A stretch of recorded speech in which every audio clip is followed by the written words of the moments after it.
Good morning বন্ধুরা, সবাইকে সুপ্রভাত। সবাইকে সাফল্যের দিশা ইউটিউব চ্যানেলে স্বাগতম। আজকে 20 জুলাইয়ের কারেন্ট অ্যাফেয়ার্স নিয়ে আলোচনা করব। তোমরা প্রথম থেকে শেষ পর্যন্ত ক্লাসটা করো এবং ক্লাসটা ভালো লাগলে অবশ্যই লাইক করে দিও এবং চ্যানেলটিকে সাবস্ক্রাইব করে নিও। তাহলে শুরু করা যাক আজকের ক্লাস। আজকের ক্লাসে ফার্স্ট কারেন্ট অ্যাফেয়ার্স হলো central board of director taxes অর্থাৎ সিবিডিটি এর চেয়ারম্যান পদে কে নিযুক্ত হলেন? উত্তর হবে রবি আগারওয়াল। এই সম্পর্কে জেনে নেব 1988 ব্যাচে আইআরএস অফিসার রবি আগারওয়ালকে central board of director taxes এর নতুন চেয়ারম্যান হিসেবে নিযুক্ত করা হয়েছে।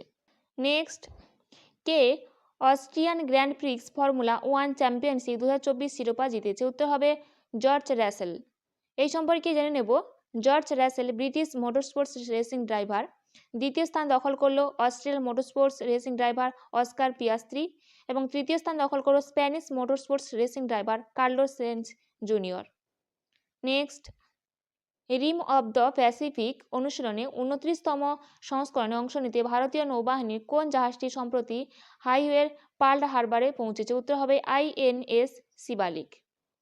এই সম্পর্কে জেনে নেব the Rim of this Pacific exercise হলো বিশ্বের বৃহত্তম আন্তর্জাতিক মেরিটাইম ওয়ারফেয়ার এক্সারসাইজ।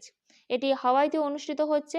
এটি ভারতীয় নৌবাহিনীর জন্য নির্মিত তার শ্রেণীর স্টিলথ মাল্টি রোলার ফ্রিগেটের প্রধান জাহাজ। এটি ভারতের তৈরি প্রথম স্টিলথ যুদ্ধজাহাজ। এটি মুম্বাইতে অবস্থিত মাজাগান ডক লিমিটেডে নির্মিত হয়েছিল।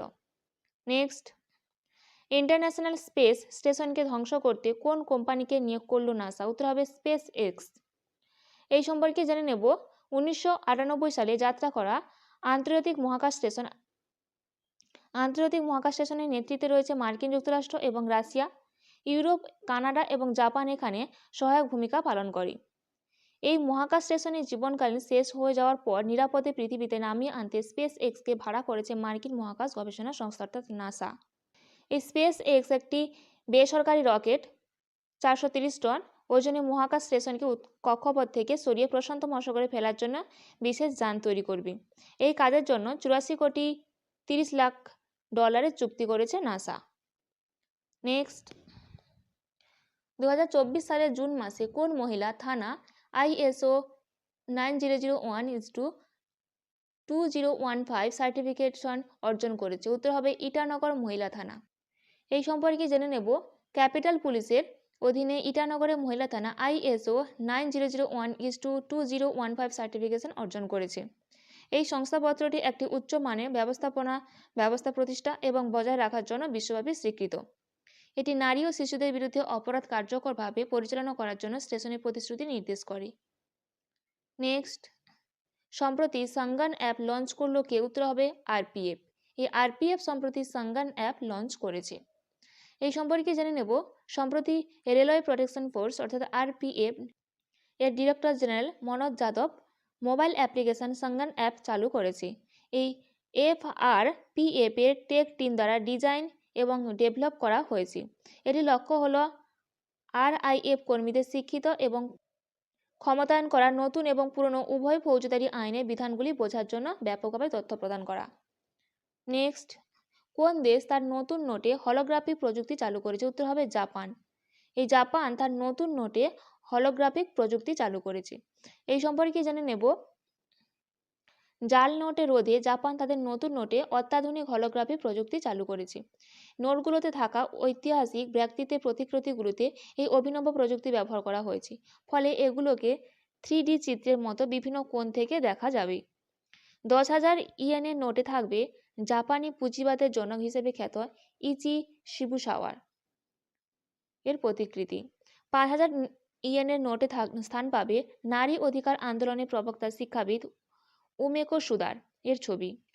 1,000 ইয়েনের নোটে থাকবে অত্যাধুনিক জাপানি ওষুধের জনক শিবাসাবুরো কিটাসাতোর এর প্রতিকৃতি। এখানে স্ট্র্যাটেজিক আকারে দেখে নেব জাপানের রাজধানী Tokyo. Next, royal Challengers Bangalore কাকে ব্যাটিং কোচ এবং মেন্টর হিসেবে নিযুক্ত করেছে? উত্তর হবে দীনেশ কার্তিককে। এই সম্পর্কে জেনে নেব IPL ফ্র্যাঞ্চাইজি রয়্যাল চ্যালেঞ্জার্স ব্যাঙ্গালোরে ভারতের প্রাক্তন উইকেট রক্ষক ব্যাটসম্যান দীনেশ কার্তিককে ব্যাটিং কোচ এবং পরামর্শদাতা হিসেবে নিযুক্ত করেছে। এই দীনেশ কার্তিক IPL-এ 257টি ম্যাচ খেলেছেন এবং 5টি franchise Kolkata night Riders Mumbai Indians এবং দিল্লি ডেয়ার ডেভিলস এবং কিংস 11 পাঞ্জাব এবং আরসিবি এর প্রতিনিধিত্ব করেছেন। ভারতের হয়ে খেলে এই দীনেশ কার্তিক 94টি ওয়ানডেতে 1752 রান করেছেন এবং 9টি হাফ সেঞ্চুরিও করেছেন। নেক্সট, বিশ্বের প্রথম গ্যাসযুক্ত গবাদি পশু অর্থাৎ গ্যাসি কাউচ এর কার্বন ট্যাক্স আরোপ করবে কে? উত্তর হবে ডেনমার্ক।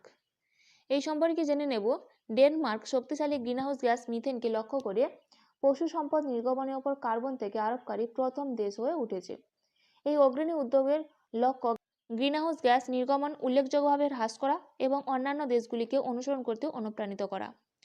এখানে স্ট্র্যাটেজিক আকারে দেখে নেব ডেনমার্কের রাজধানী কোপেনহেগেন। নেক্সট, সম্প্রতি প্রয়াত ভূপেন্দর সিং রাওয়াত কোন ক্ষেত্রের সঙ্গে জড়িত ছিলেন? উত্তর হবে ফুটবল। এই সম্পর্কে জেনে নেব, প্রাক্তন ভারতীয় মিডফিল্ডার ভূপেন্দর সিং রাওয়াত তার গতি এবং ডাকনাম স্কুটারের জন্য তিনি পরিচিত। 85 বছর বয়সে তিনি মারা গেছেন, যিনি মালয়েশিয়া 1969 মেরডেকা কাপ খেলেছিলেন। এই ছিল আজকের দিনে গুরুত্বপূর্ণ কারেন্ট অ্যাফেয়ার্স। এইরকম গুরুত্বপূর্ণ কারেন্ট অ্যাফেয়ার্স পেতে অবশ্যই সাফল্য দিশা ইউটিউব চ্যানেলটিকে সাবস্ক্রাইব করে নিও এবং বন্ধুদের মধ্যেও শেয়ার করে দিও। তাহলে আশা করি আপকামিং কম্পিটিটিভ এক্সামগুলোতে কারেন্ট অ্যাফেয়ার্স নিয়ে কোনো সমস্যা হবে না। আজকের ক্লাসটা এই পর্যন্ত।